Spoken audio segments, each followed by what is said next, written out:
Alright, so here's the deal. Want to save over $500 a month without feeling broke or restricted?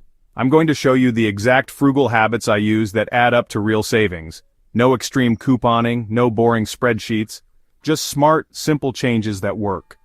Seriously, we're talking about changes that you can actually implement today, and they won't make you feel like you're suddenly living in a cave or eating ramen noodles for every single meal.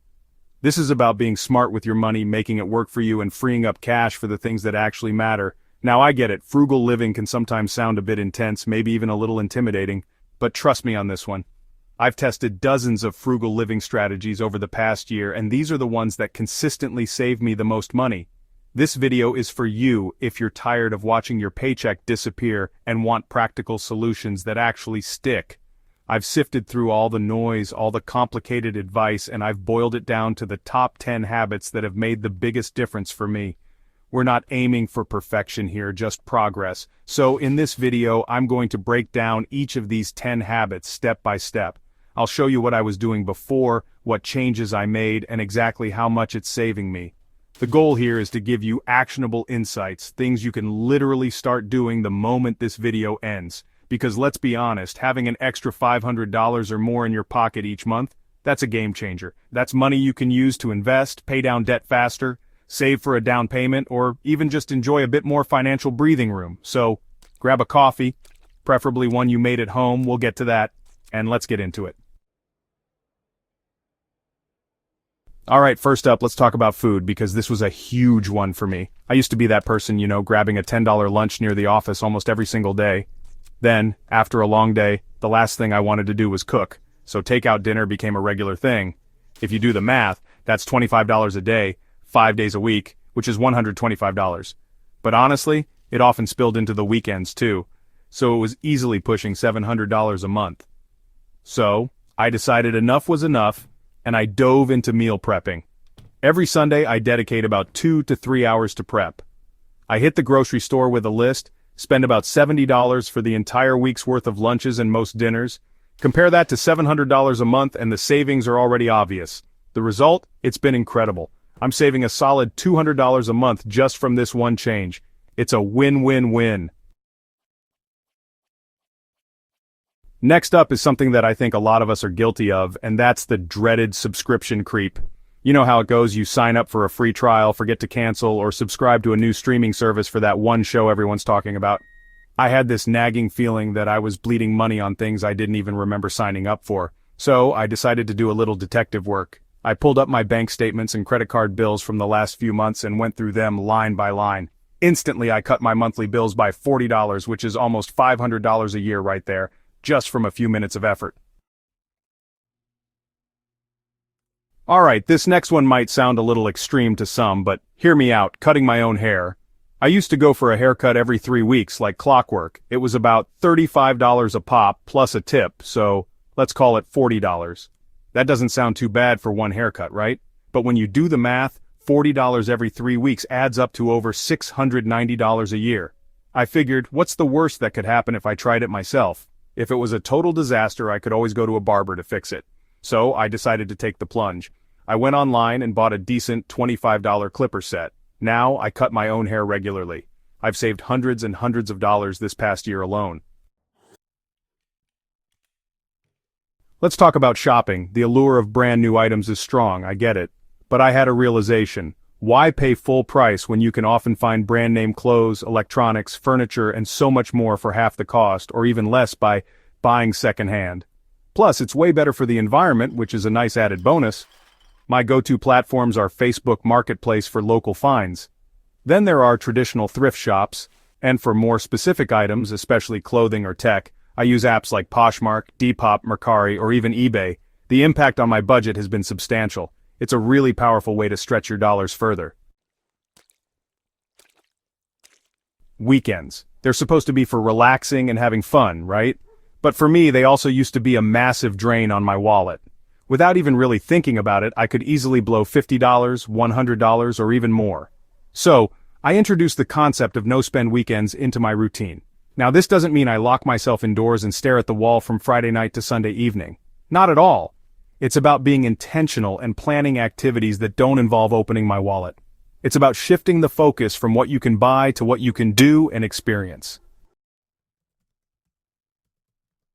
This next habit is all about getting a little something back for the spending you're already doing. I'm talking about cashback and rewards apps. Now, I used to be a bit skeptical about these. It sounded a bit too good to be true, getting money back for just buying things I was going to buy anyway. But the reality is, these apps are legitimate. They typically work by partnering with retailers, and when you shop through their platform or link your cards, they get a commission, and they share a portion of that commission back with you. It's basically free money, and who doesn't like free money? The key with all these apps is to integrate them into your existing shopping habits. It's like finding money you didn't know you had, and it's a really satisfying way to make your everyday spending work a little harder for you. Ah, coffee. For many of us, it's the fuel that gets us through the day. And for a long time, my go-to was a daily trip to the local coffee shop. That $5 latte or fancy cold brew seemed like a small, justifiable indulgence. But let's break down that small indulgence. $5 a day, 5 days a week is $25. Over a month, that's $100. When I actually sat down and calculated that, it was a real wake-up call. Alright, let's dive into utility bills. Specifically, electricity. These are often seen as fixed expenses, something you just have to pay, right? But, hey, the truth is there are small, almost effortless changes you can make in your daily habits that can lead to noticeable savings on your energy bill each month. One of the easiest things I started doing is unplugging chargers and electronics when they're not in use. Another simple switch was washing clothes in cold water. Switching to energy-efficient LED bulbs throughout my home was another key change. I also pay more attention to the thermostat, adjusting it by a degree or two. It's about cultivating smarter energy habits that become second nature, leading to consistent savings without any real sacrifice to comfort or convenience. Owning a car is expensive. There's the car payment itself, insurance, and then the often underestimated ongoing costs: gas, parking fees, regular maintenance, and unexpected repairs. For shorter trips, especially those under a couple of miles, I've started biking or walking whenever possible. If the weather's decent and I'm not carrying anything too heavy, hopping on my bike is a great option. When I do need to use my car, I try to be much more strategic about it. One of the biggest changes I made was to batch my errands. The financial savings from using my car less are quite noticeable, primarily from spending less on gas and potentially reducing maintenance costs over time. My final frugal habit is all about what's under my kitchen sink and in my laundry room household cleaning products. If you walk down the cleaning aisle in any supermarket, you'll see dozens of specialized products for every conceivable task, and many of them come with a hefty price tag and a long list of chemical ingredients that I can barely pronounce. I started to think about whether all these commercial products were really necessary, and if there were cheaper, healthier, and more environmentally friendly alternatives. One of the absolute game changers for me has been making my own all-purpose cleaner. It's incredibly simple and surprisingly effective. My go-to recipe is just equal parts white vinegar and water, with about 10 to 20 drops of an essential oil like lemon or tea tree oil. I mix this in a reusable spray bottle, and it costs pennies per bottle compared to the $3 to $5 I might spend on a commercial cleaner. The benefits of these DIY and reusable solutions are threefold cost savings, healthier home environment, and better for the planet. So there you have it. The 10 frugal habits that are consistently saving me over $500 every single month. When you add it all up, meal prepping, canceling those sneaky subscriptions, no-spend weekends, embracing smart energy use, cutting my own hair, thrifting, brewing my own coffee, using cashback apps, driving less, and DIYing household products, it really makes a massive difference. That's $6,000 a year, or even more.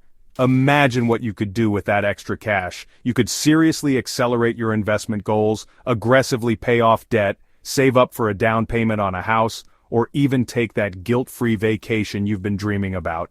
It's substantial. The best part about all of this? I genuinely don't feel like I'm missing out on anything. Frugal living, the way I see it and practice it, isn't about deprivation or restriction. It's about freedom. It's about gaining control over your finances so you have the freedom to make choices based on your values and your goals, not just what your paycheck dictates week to week. It's about being intentional with your resources and making your money work for you, rather than feeling like you're always working for your money just to cover expenses. It's incredibly empowering. These are the habits that have worked wonders for me, and I truly believe they can help you too. You don't have to implement all 10 at once. Maybe pick one or two that resonate with you the most and start there. Small changes, when done consistently, compound over time into significant results. Let me know in the comments down below which habit you're going to try first, or if you have any other amazing frugal tips that save you money. I'd love to hear them. Thanks so much for watching, and I'll see you in the next video.